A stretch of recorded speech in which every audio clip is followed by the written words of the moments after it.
poetry event. And this event celebrates Christine Keeler's life through work commissioned especially for the project by the show's curator, Fionn Wilson. There she is.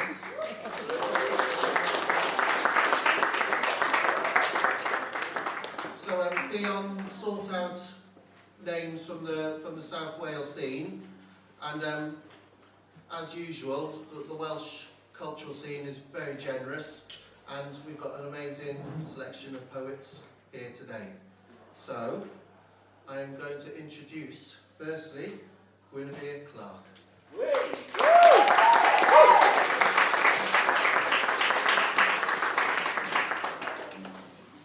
Thank you.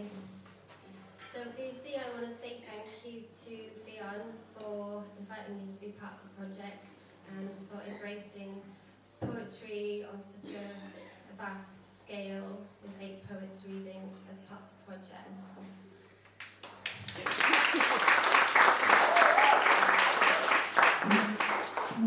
So when I first received my email from Fionn asking me to write about Christine Keeler, I kind of panicked, first because I didn't know who she was.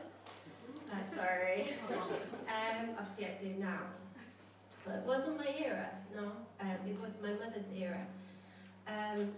So I looked her up and quickly found out that she was the woman on the chair, the iconic chair pose, and realised that actually I'd known her for years, but I'd known her through the gloss, if you like, of the media and the veneer of the image of the woman, the pose.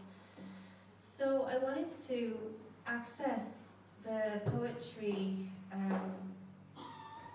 by looking at the idea of this woman that was trapped on the chair for all of these years, and bring in more of a sense of maybe holism. You know, she's entrapped in this chair, but she's also been an object. She's simply seen in many ways as a prostitute or a sex object. So the poem touches on the feminist movement of the 60s and the 70s, and a little bit of commentary on war, the Cold War, and also what it is to be a woman, to be trapped, but to still function in our bodily ways, birth, sex, blood, etc. And it's called Christine's Chair. I've claimed this chair since 1963, bleeding over the veneer, occupying, elegantly, aging, contemplated a heap of pills to end it, less chaos, less mess. There's a supply-demand problem here in this room, packed with people simmering agendas, quests for cash or secrets, or women wanting tips on the art of posing for so long without going numb. They leave, whispers, and I'm left, stamped, an unsent letter, yellowing bit by bit as the world decides whether to release me. Fruit I crave, bring it in, brimming from the corporate pot. Lead me to warmer rooms, give me an iron shot, take me back to that child's heart where fear was reducible and didn't move me to the deep black eye of the periphery. I've delivered and lost life in this triangle pose, from God's grace, a bad fuck, tiny, immaculate womb pushed up against wood, beautifully rationed hips spilling from the waist of it. In that unclaimed corner, I'll dig out a temple, bury a set of scriptures, my fetuses, call the truth of my life, grow stronger legs from squatting to tend the gully, to be a wife, wolf-bitten lips, old pills. Come, don your boss face, push up your chest, decorate my wrists in flower cuffs, twist my forearms to your needs, unpeel my skin from the sweat stick of this long sit. I need to see the faces of women below, outside this establishment club, taking smoky breaths in, imagining the babies declining, easy flings. I'll remind them sex is not lethal every time. Open your medicated legs, but think of our England's, my girl youth, that cool, numbing abuse. All the precisely wed, all the quick whores, identical, screaming, turning their backs diligently in service to that dog-tired man. Look. This chair with its long bones and hidden arches is my legacy. I'm nailed in, flesh and limbs, printed for the program, naked or not. I'll speak through the angle of my neck now. A pause, a brow twitch to the east, holds my lips for the next man, for peace inside these cold walls. They still come when it suits business, to feed off my luck for a spank, a smooth, a stolen hour for rejuvenation. Mute in my box, dancer, bird.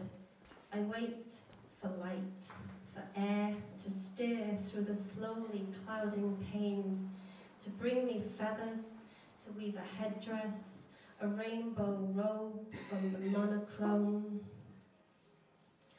Empress goddess, Gail Bertha, century woman, cabaret lass, clasped as metal, still rolls out weapons, digital death, guns, bombs, acid attacks. I'll stay, keep staying, stay here for his return, smile loosely for the camera, straddling under this bulb, this contract.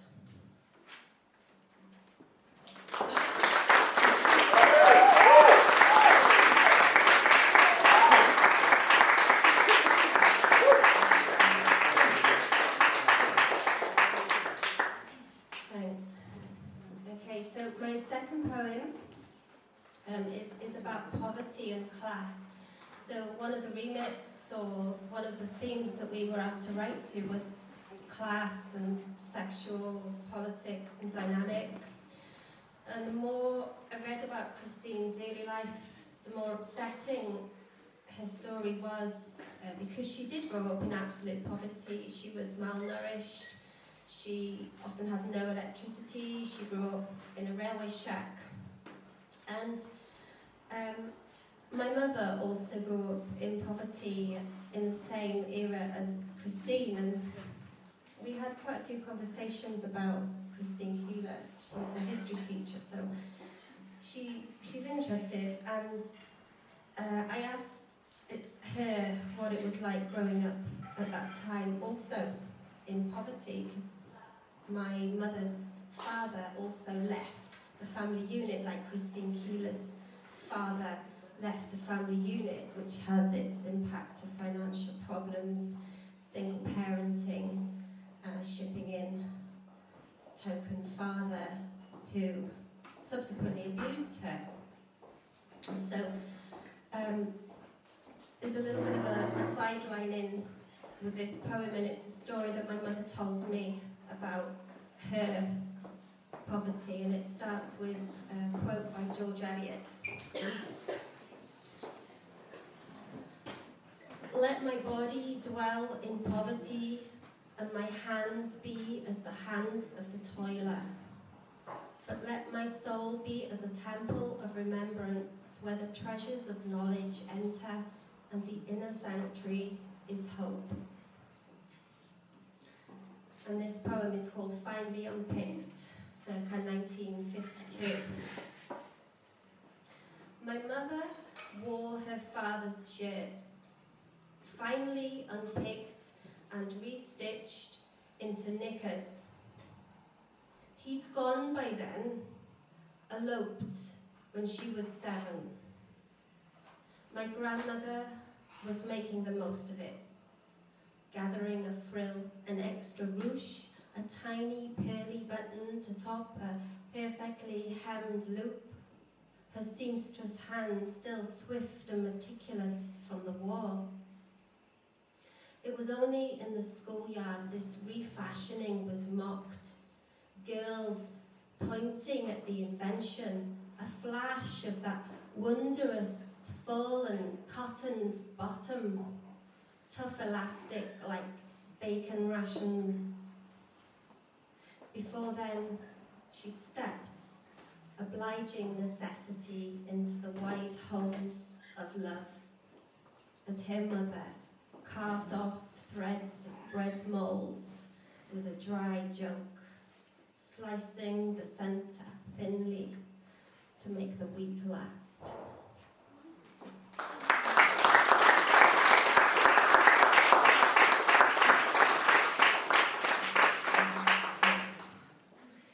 So this next poem, again, is a bit of a lateral way into the project, but as I said, the more I found out about Christine Keeler's life, the more upsetting it became. It was crisis upon crisis. And you do wonder, how, she managed to do so well in many senses. Abuse, lineages of abuse within her family, her mother, her grandmother, there was a lot of gun violence. And I felt, that's before we even get to London and the Profumo Affair. So I felt the need to escape from her life and write a poem about sanctuary and refuge, which I think a lot of women can relate to, and of course a lot of women need to transform their lives. And however brief or long-standing those connections of healing empowerment are, they can change how a woman navigates through a dominant and sometimes destructive patriarchy, which I think we can see with Christine's life that she was subjected to. So this poem is called Sanctuary, and it's a poem partly inspired by my friend Gemma, who's reading later, and some of the times we spent together in her garden this summer.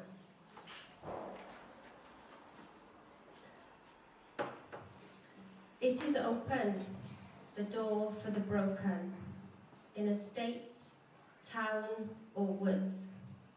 Swathes of cinnamon, musk, feathers carefully fanned above. A kettle, soap, cushions, enough to ease and keep you. Find her dancing at the sink, a tough lime slice dripping from her smile. She crushes herb stars with a pestle, mixes sweet mezes, balms by the moon for each season, sows every stem and seed from earth's centre. She She unfolds leaves with a look. You can rest in her wild garden prayer, her weird jinx, her supernatural heritage, in her womb-strong hammock flung between the apple trees.